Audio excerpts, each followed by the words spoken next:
శ్రీ రేణుకా ఎల్లమ్మ తల్లి జ్యోతిష్యాలయం ఫోన్ ద్వారానే జ్యోతిష్యం చెప్పబడును.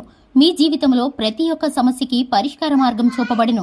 విద్య, ఉద్యోగం, వ్యాపారం, విదేశీ ప్రయాణాలు, కోర్టు సమస్యలు, రాజకీయం, వ్యవసాయం, రియల్ ఎస్టేట్, ధనం నిలకడగా లేకపోవడం, ప్రేమ, పెళ్లి, సంతాన సమస్యలు, భార్యాభర్తల మధ్య కలహాలు, చెడు ప్రయోగం, ఇంకా ఎటువంటి సమస్యలకైనా 100% పరిష్కార మార్గం చూపబడును.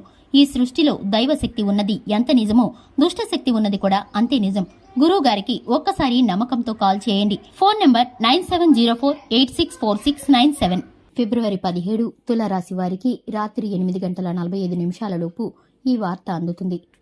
అందరికీ నమస్కారం. ఛానల్కి స్వాగతం. ఈరోజు ఈ వీడియోలో మనం తులారాశి వారి యొక్క జాతకం ప్రకారం చూసుకున్నట్లయితే కనుక ముఖ్యంగా ఈ రాశి వారికి సంబంధించి వీరి జీవితంలో ఏ విధమైన ప్రధాన అంశాలు జరగబోతున్నాయో, అలాగే 2025వ సంవత్సరం ఫిబ్రవరి 17న ఈ రాశి వారికి దినఫలాల ప్రకారం చూసుకున్నట్లయితే ఏ విధంగా ఉండబోతుందో, ఈ రోజు దినఫలాల ప్రకారం రాత్రి 8:45 తర్వాత వీరికైతే కనుక ఒక వార్త అందుతుంది. అయితే ఎటువంటి వార్త మీకు ఈ రోజు దినఫలాల్లో అందబోతుందో, అలాగే పూర్తి వివరాలు అన్నీ కూడా ఈ రోజు ఈ వీడియోలో తెలుసుకుందాం. వీడియోని ఎక్కడా కూడా స్కిప్ చేయకుండా పూర్తిగా చూసినట్లయితే మేము చెప్పబోయే ప్రతి విషయం కూడా మీకు క్లియర్గా అర్థమవుతుంది. ఇక వివరాల్లోకి వెళ్లే ముందు మా చిన్న రిక్వెస్ట్ ఏంటంటే, ఇంతవరకు ఛానల్ ఎవరైనా సబ్స్క్రైబ్ చేసుకున్నట్లయితే వెంటనే ఛానల్ని సబ్స్క్రైబ్ చేసుకుని పక్కనే ఉన్న గంట సింబల్ మీద ఆల్ అనే ఆప్షన్ని క్లిక్ చేసినట్లయితే మేము చేసే ప్రతి వీడియో నోటిఫికేషన్ మీ వరకు చేరుతుంది.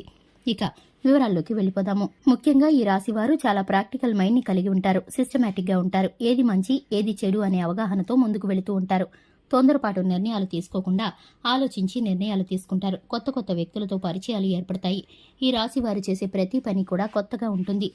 అలాగే ఈ రాశి వారు ఏ నిర్ణయాలు తీసుకోవాలన్నా కూడా ఆలోచించి నిర్ణయాలు తీసుకుంటారు. భవిష్యత్తు గురించి ప్రణాళికలు చక్కగా వేసుకుంటారు. సమయానుకూలంగా మాట్లాడే నేర్పును కూడా కలిగి ఉంటారు.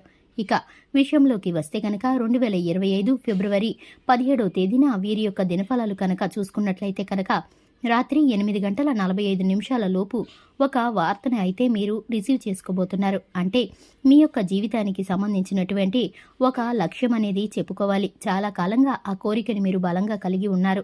అంటే ఒక్కొక్కరి పరిస్థితులు ఒక్కో రకంగా ఉంటాయి. అయితే మీ యొక్క లైఫ్లో ఎటువంటి కోరికనైతే మీరు చాలా కాలంగా కలిగి ఉన్నారో ఆ కోరిక నెరవేరే అవకాశాలైతే ఇప్పుడు కనిపిస్తున్నాయి. ముఖ్యంగా ఆదాయ మార్గం ఏదైతే ఉందో దానికి సంబంధించి మీరైతే ఒక శుభవార్తనైతే వినబోతున్నారని చెప్పుకోవాలి. అంటే ప్రతి ఒక్కరూ ఏదో ఒక ఆదాయ మార్గం ద్వారా డబ్బుని సంపాదిస్తూ ఉంటారు. ముఖ్యంగా స్త్రీల విషయానికి వస్తే మీరు కూడా ఒక ఆదాయ మార్గం ద్వారా డబ్బు సంపాదించవచ్చు. లేదా మీ యొక్క లైఫ్ పార్ట్నర్ అంటే మీ యొక్క జీవిత భాగస్వామి కూడా ఏదో ఒక వృత్తి చేసుకుంటూ ఏదో ఒక ఉద్యోగం కానీ వ్యాపారం కానీ చేసుకుంటూ డబ్బు సంపాదిస్తూ ఉంటారు.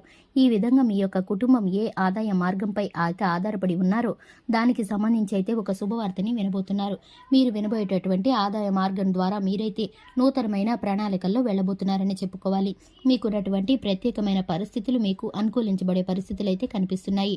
అలాగే విద్యార్థులు ఎవరైతే ఉన్నారో ఉత్తీర్ణత స్థానం, అలాగే వీరికి ఉన్నటువంటి ఫలితాలు చక్కగా ఉండబోతున్నాయి. ఇక ఈ రాశి వారు ఎవరైతే పెద్దవారు ఉన్నారో అనారోగ్య సమస్యలు ఇబ్బంది పెట్టే పరిస్థితులు గోచరిస్తున్నాయి. ఈ రాశి వారికి మేలుకరమైన ఫలితాలు ఉన్నప్పటికీ చెడు వ్యక్తులు చెడు చూపు ద్వారా కొంత అడ్డంకులైతే ఏర్పడే పరిస్థితులు కనిపిస్తున్నాయి. మీ చుట్టూనే ఉంటూ మీ పీన కుళ్ళు కుతంత్రాలతో ఉండేవారు, అలాగే మీ పనులలో అడ్డంకాలు కల్పించాలని చూసేవారు మీ చుట్టూనే ఉన్నారు. కాబట్టి అటువంటి వారిని గమనించుకొని మీరైతే కనుక జాగ్రత్త పడినట్లయితే మీ పనులన్నింటిలో కూడా మీకు విజయం సిద్ధిస్తుంది. ఈ రాశి వారికి శివారాధన చక్కటి ఫలితాలను కలిగిస్తుంది. హనుమాన్ చాలీసాను పఠించడం ద్వారా మేలుకరమైన ఫలితాలను పొందుకుంటారు. చూశారు కదండి, ఇది ఇవాల్టి వీడియో. వీడియో నచ్చినట్లయితే లైక్ చేయండి, ఛానల్ని సబ్స్క్రైబ్ చేసుకోండి. Thanks for the watching.